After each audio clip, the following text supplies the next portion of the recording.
কেউ যদি নির্বাচনের নামে আবার শোষণের স্বপ্ন দেখে, আমরা জুলাইয়ে যেভাবে শক্ত হাতে প্রতিরোধ করেছিলাম আমরা এখনো গড়ে তুলবো ইনশাআল্লাহ। কেউ যদি নতুন রাজনৈতিক বন্দোবস্তের নামে আবার শোষণের স্বপ্ন দেখে, আমরা তাদেরকেও সতর্ক করে বলে দিতে চাই, এই শহীদের সহযোদ্ধারা এখনো মাঠে আছে। আমাদের শহীদেরা যেই মাতৃভূমির স্বপ্ন দেখে জীবন দিয়ে গেছেন, যেই ইনসাফের বাংলাদেশের স্বপ্ন তারা দেখে গিয়েছিল, যেই শিক্ষা ব্যবস্থার স্বপ্ন তারা দেখে গিয়েছিল, যেই স্বাস্থ্য ব্যবস্থার স্বপ্ন তারা দেখে গিয়েছিল, তাদের সেই স্বপ্নগুলো বাস্তবায়নের দায় আজ আমাদের কাঁধে। এই দায় নিয়েই আমাদের নতুন বাংলাদেশ গড়তে হবে। আমরা যদি সেই দায় নিজেদের কাঁধে তুলে নিতে পারি, তবেই এই শহীদদের যে ত্যাগ, তাদের যে আকাঙ্ক্ষা, সেটা পূরণ হবে। সেই পূরণের জন্যই আমরা 5 আগস্ট পরবর্তী সময়েও মাঠে আছি। আমাদের এই নতুন বাংলাদেশ গড়ার লড়াই ঐক্যবদ্ধভাবে আমাদের চালিয়ে যেতে হবে।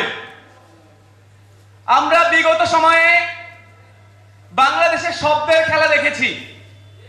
47 পরবর্তী সময়ে পাকিস্তানিরা সবকিছুকে ইসলামীকরণের আলাপ দিয়েছিল।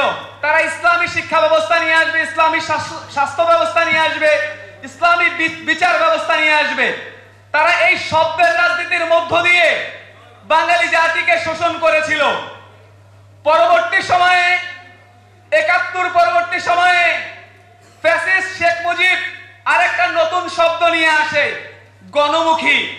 তারা গণমুখী শিক্ষা ব্যবস্থা করবে, গণমুখী স্বাস্থ্য ব্যবস্থা করবে, সবকিছু গণমুখী করবে। এই গণমুখীর মাধ্যমে তারা ফ্যাসিবাদ কায়েম করেছিল, বাঙালি জাতিকে শোষণ করেছিল।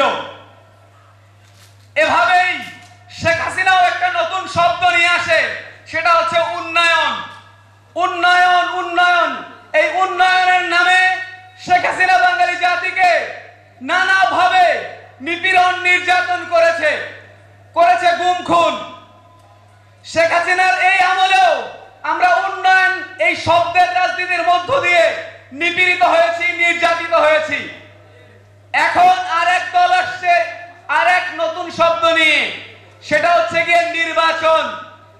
পাশাপাশি আমাদের মধ্যেই আমরা আবার নতুন আরেক শব্দ নিয়ে আসছি, সেটা হচ্ছে নতুন রাজনৈতিক বন্দোবস্ত। একদল নিয়ে আসছে নির্বাচন, আরেক দল নতুন রাজনৈতিক বন্দোবস্ত।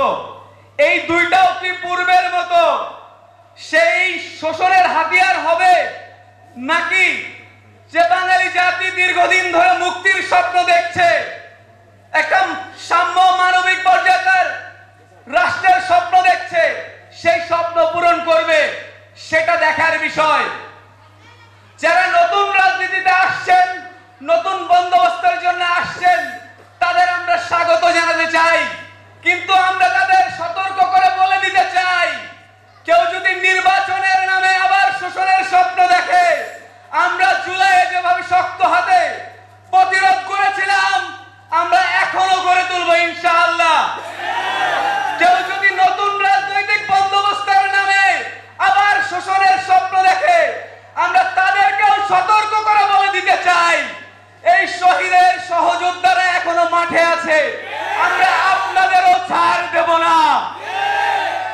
আমরা এই ইন্টারিম গভর্নমেন্টকে বলতে চাই, আপনারা শহীদের আকাঙ্ক্ষা এখন পর্যন্ত বাস্তবায়ন করতে পারেন নাই। আমরা এই শহীদ আহতদের যে স্পিরিট এই ইন্টারিম গভর্নমেন্টের মধ্যে, সেটা দেখতে পাচ্ছি না। আপনারা শহীদের চেতনা, এই আহতদের চেতনাকে ধারণ করুন। দ্রুত সময়ের মধ্যে এই শহীদ আহতদের যে আকাঙ্ক্ষা ছিল, সেটা বাস্তবায়নের জন্য কাজ করুন। অন্যথায় আপনাদেরকেও এই গদি থেকে আমরা নামাতে দ্বিধাবোধ করব না। আমরা যারা জুলাইয়ে মাঠে ছিলাম, আমরা যারা রক্ত দেখেছি, আমরা যারা আমাদের শহীদ ভাইদের শহীদ হতে দেখেছি, যারা আমাদের হাতে শহীদ হয়েছে, আমরা তাদের চেতনাকে কখনো ভুলে যাব না। আমরা তাদের চেতনা নিয়ে অতন্ত্র প্রহরী হিসাবে মাঠে সব সময় থাকবো ইনশাআল্লাহ। নতুন বাংলাদেশ বিনির্মাণের লড়াইয়ে আপনাদের সকলকে স্বাগত জানাই। ইনকালাব জিন্দাবাদ।